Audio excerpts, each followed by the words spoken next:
speaking about the history of Unix and Linux, we can recall the well-known saying: we make our inventions stand on the shoulders of giants.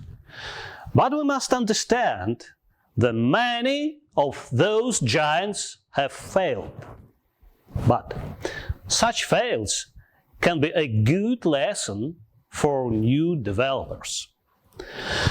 One of such giants was the Multics project. The development of Multics began in 1965 as a research project by MIT, General Electric and Bell Labs to create a time-sharing, multi-processing and multi-user interactive operating system. After several years of development, the enthusiasm of the developers decreased more and more as the system became more and more complex, and the prospects for completion of development became less and less. Bell Labs pulled out of the project in 1969, but some of the people who worked on it got a lot of experience. Among them were Ken Thompson and Dennis Ritchie of Bell Labs, the inventors of Unix operating system. It's funny, but the history of Unix systems is closely related to computer games. It started in 1969 when Ken Thompson discovered an old PDP-7 computer in a dark corner of the lab and wanted to use it to play space travel game. There was little to do. An operating system had to be written to run it. And he did it. At midnight of January 1st, 1970, the Unix epoch began. From this time on, all clocks in Unix-like system count down the time, including your mobile phone. Originally, it was a single-tasking operating system written in assembly language that was loaded from paper tapes and called UNIX, as opposite to complexity of Multics.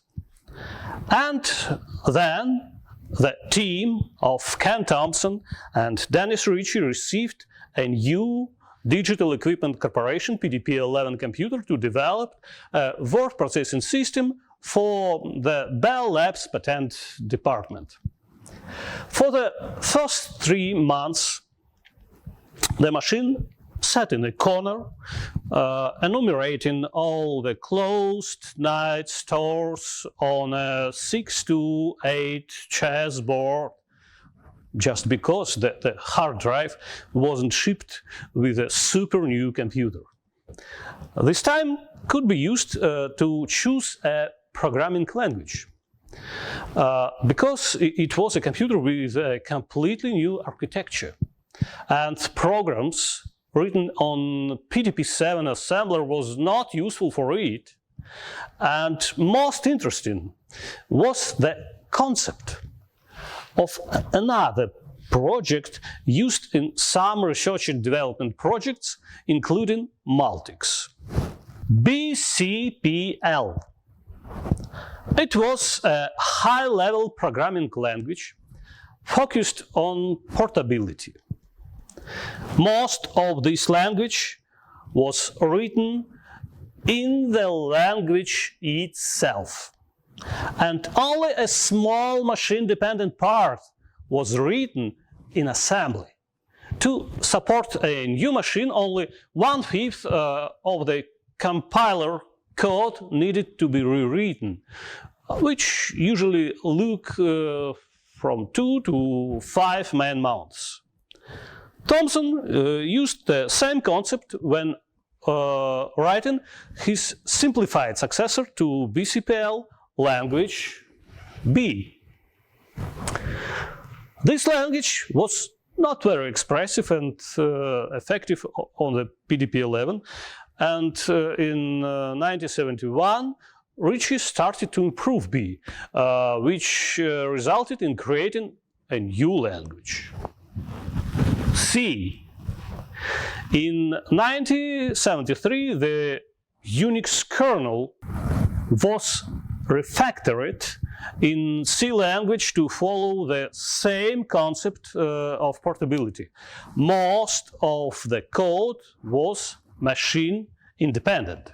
The system was distributed in source code among universities for a nominal fee, which served as an explosive growth in its popularity in the 80s. Almost all the developers of new computer systems since this period have used UNIX as the base platform for their new developments. One of the most famous of those is the Berkeley software distribution, BSD.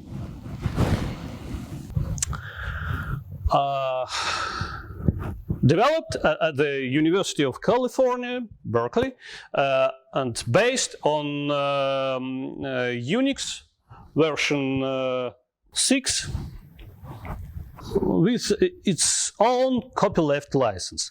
And most of the hardware vendors of the 80s used BSD as the base operating system for their new computers. UNIX was not a significant part of AT&T Bell Laboratories business, and it was not a problem for them. But in the 1980s, Bell Labs split into several companies as a result of an antitrust lawsuit against AT&T. The new UNIX System Laboratories company was created, and the new UNIX System 5 specification was developed. UNIX was the main business of this company, and they were very aggressive in pushing the new standard in the market. And that has been the cause of UNIX wars against non-commercial developers, including BSD. The commercialization of the UNIX system market and the move to a closed development and distribution model has led to an alternative movement, the GNU. What is a GNU? You know, it's such an African animal, but also it's a self-referential abbreviation.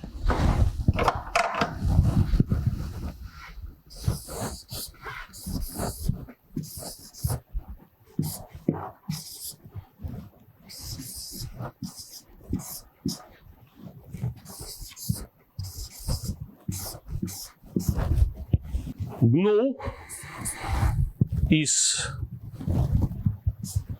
not UNIX.